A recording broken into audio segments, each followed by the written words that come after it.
Hello everyone, this is Sheena with Sheena Sells Dirty Treasures. And everybody knows that I live with lupus autoimmune, so I try to keep a healthy gut by eating living foods. I shared on my community post a great video about kombucha to explain easier than me. A great video. So you guys be sure and check that out if you want to learn about kombucha. So I do kombucha, I do water kefir.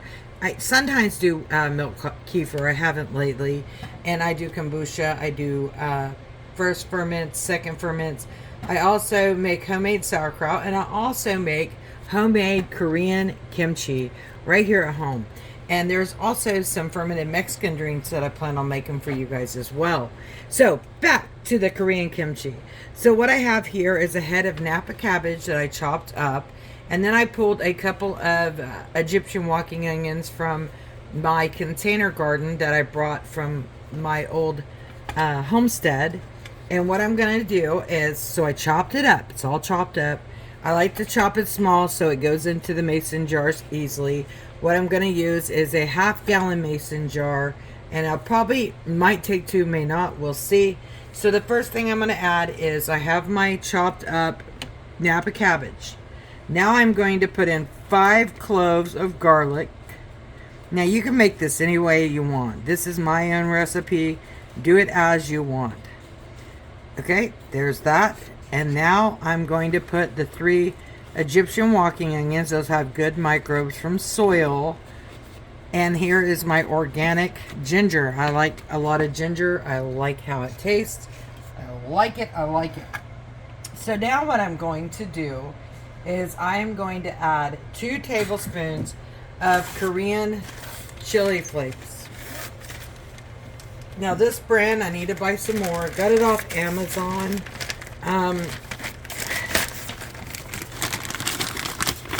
That is the brand I use. And so yeah. So what I'm going to do now is I am going to use 2 tablespoons, and you can adjust it accordingly. If you don't like it as spicy, you don't have to use it as spicy. Usually I add more than 2, but so 1 heaping and 2 heaping. I would say that's probably 2.5 tablespoons. I'm a guesser. I've been cooking for a long time, so honestly I don't hardly ever use measuring devices. Okay, now I am going to add, just because I like them. I like them, so I'm going to add some Szechuan peppercorns. They leave your mouth all nice and tingly, and they're fantastic. That's probably a tablespoon. And then I'm going to add my teaspoon of, I usually use Red Boat's fish sauce, but this one right here is what was convenient.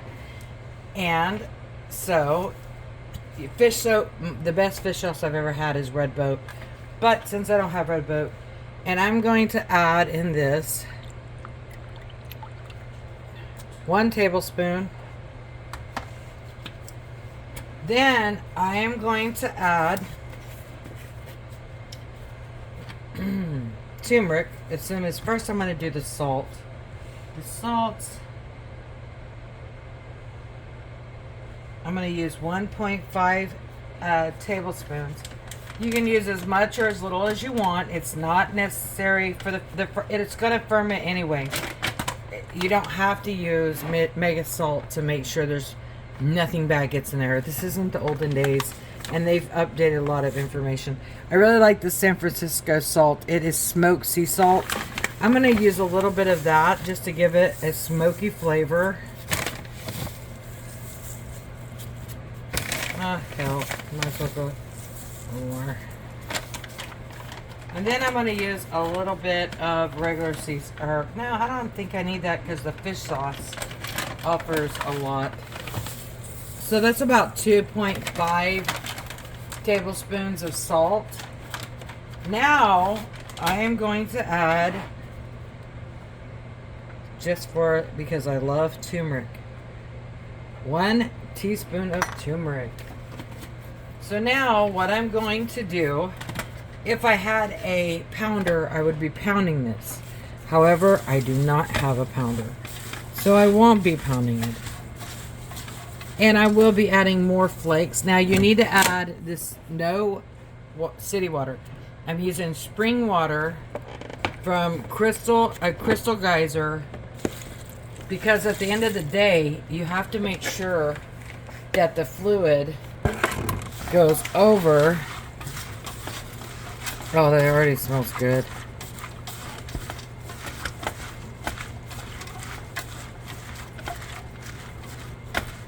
Hold on, guys. I gotta add more water. Alright, now what I'm going to do is I'm going to add more chili flakes in here because I like it spicy.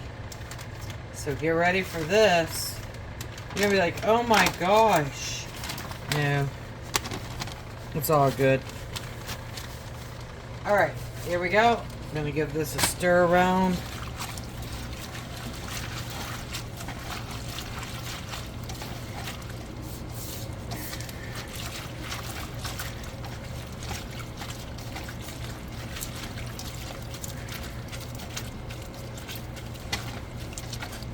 And you want to squish, if you had a pounder, it'd be a lot easier.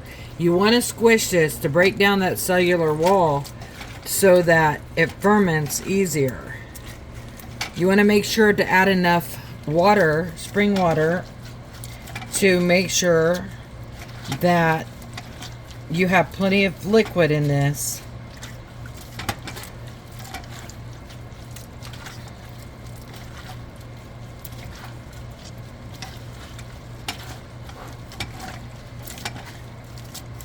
Oh, my hand's starting to cramp. Hold on just a minute. Let me,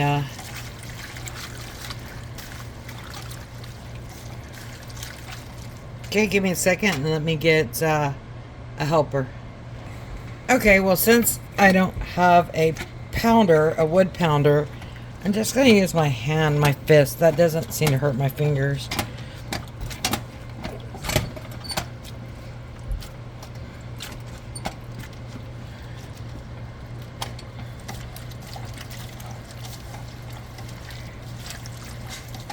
Alright, now I'm ready. I did this for about 15 minutes, so my arm is sore. And now I'm going to fill my jars. Alright, I got my half-gallon jar. And I'm filling her up. And these have been sterilized. I poured water in them. I poured water in them, spring water, because you don't want chlorination in your ferment. It could disable your ferment or totally kill off the good microbes, and you don't want that. So note to self, don't use toilet water, aka tap water, for your ferments, ever.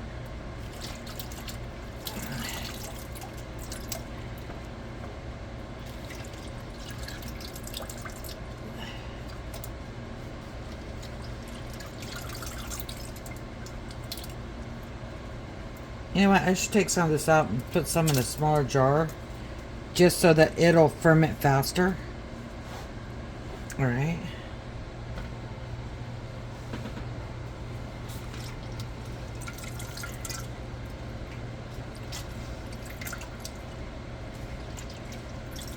I really think all I did was mess up another jar.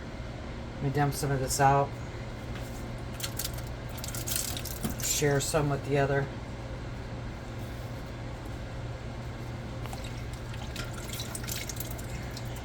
Now, the warmer your room is, the faster it's going to ferment, the faster you're going to have results.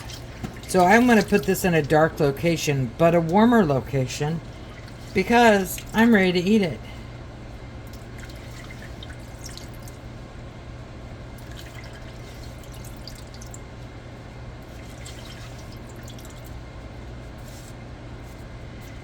Alright, now what I'm going to do is I'm going to pour in First, I'll start with this one, the juice.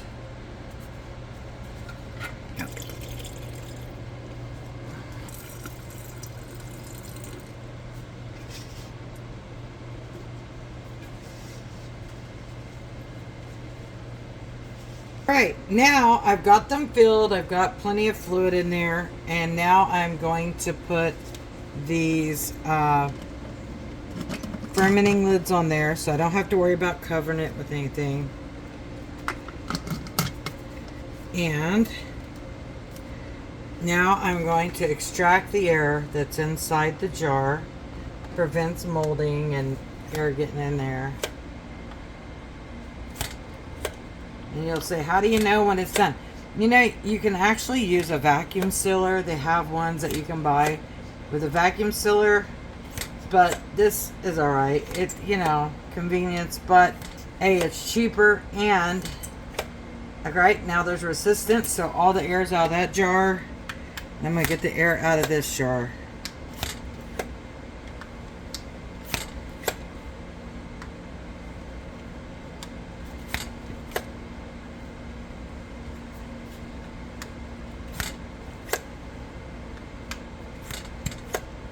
And let's see. And I'm going to show you where we are on the sauerkraut that we did a few days ago.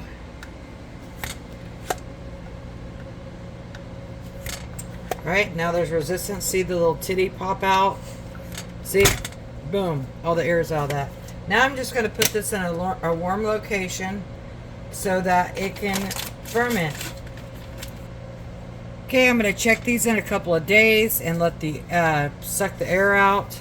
So here we are. We're going to put them in a warm, dark location and let them start fermenting. So let me grab the sauerkraut and we'll see where that is.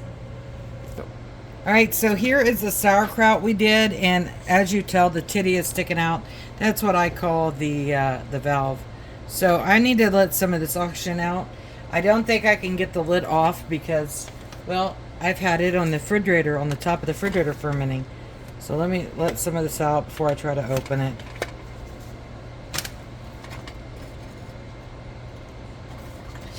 All right, so we have fermentation going on in there. That smells so freaking good. Oh my gosh, let me change my gloves. I'm going to, now I can add more fluid to that if I want to.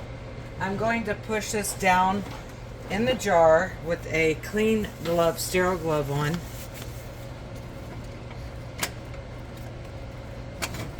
Look how that's fermenting. See those bubbles? That's fermentation. That, my friend, is fantastic. I am going to add some more fluid to the top of that because, so what you're going to make is salt water to add to the top of it. Let me get a sterile.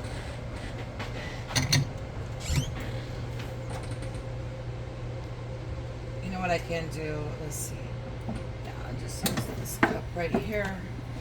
And what I'm going to do is I'm going to add about a teaspoon of salt to water.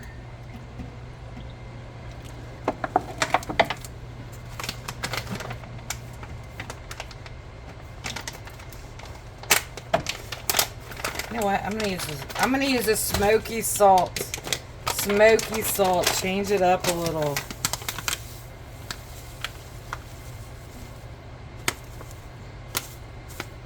All right, that's about a teaspoon, maybe two, but you know, there doesn't have to be anything precise, you guys.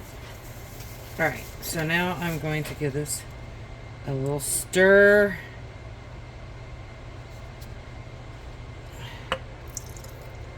Got my salt in there.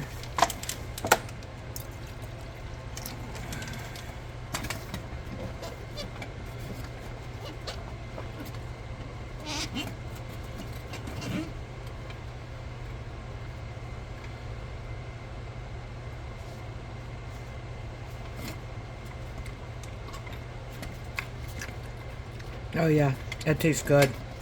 Not there though. That's delicious. All right, so now what I'm going to do, see, I'm just going to put this fermenting lid back on there. And the cool thing about doing it with the ferment lids is you don't have to worry. Even if everything is submerged, it's not going to mold on you because it keeps all the air, oxygen out of there. Let me get that off of there. All right.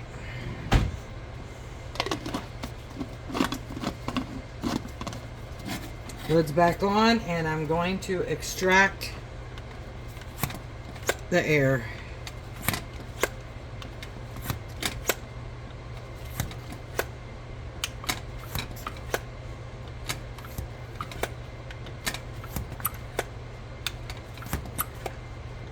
Now you need to check this now that it's started fermenting good. You're going to need to check it every day to make sure you don't need to release pressure on it. So that's where we are. We have kombucha going. We have water kefir going. We have sauerkraut going. We have kimchi going. And I'm going to bring you guys some fantastic kvass and different other ferments that you can do. You know, healthy gut makes a huge difference in your immune system and everything. And I'm not a doctor, and I'm not suggesting do this at your own risk. I'm not responsible for silliness, but I've been doing this for a very long time. I enjoy it. I love it. One of these days, maybe I'll have a crock again, my gallon crock, so I can show you guys how I do it as well. Another way. Look at the bubbles. That right there is fermentation. So yeah, thanks for watching. If you enjoy this, please let me know, and I'll continue to bring you guys more fantastic different flavors, different ways of the past. I have a couple of fermented Mexican drinks. I have a fermented drink from Romania that I'm going to make for you guys, as well as pineapple tapachi. So tapachi, I think I said that wrong, but you'll see. I love pineapple. Anyway, guys, I'm waiting for a second ferment on the water kefir tomorrow. I will do up that half a gallon, and we're going to be doing pineapple mango, lemon, fantastic lime, and I'm also going to teach you guys how to make a limoncello. I'm going to make you how to make fermented honey garlic. I'm going to teach you guys how to make a fire cider. I am going to teach you guys how to do all these things. So see, I do all kinds of stuff, guys. I have all kinds of hobbies. And so hopefully I will be purchasing a sourdough starter because I want to try that in my life. I've never actually used a sourdough starter. I was sent one from a friend in Thailand, but I never got the opportunity to use it, and well, it disappeared because I didn't feed it. You have to feed all of these organisms, and we'll get more into that too later on. So here we go, and it's fantastic. Now I will do a slop over, which means I'm going to collect this. When this is done, I'm going to take out the cabbage. I'm going to have some amazing kielbasa and cabbage and or sauerkraut, and it's German fest. So what I'm going to do is I'm going to do what's called a slop over, and I'm going to save this living fluid and start the next one. So stay tuned. If you guys have never been to my channel, please subscribe, hit the like button, and leave me a comment. Also hit the notification bell. For a living, we have a family business, and I do a live sell in the evening. So I'm located in the United States, and I do a live auction right here on my YouTube. You're always welcome to attend. Look at those bubbles. Look at the bubbles. All right, so yeah, I get excited about some of the silliest things, but that's a living organism, and that's going to nourish my body, give me vitamins that I need, and repair any gut issues I have to help my immune system stay strong and healthy for a long life and prosper. Anyway, I love you guys. I will see you the next one, and I hope to see you at my live sale. Have a blessed night, and see you guys soon. Peace.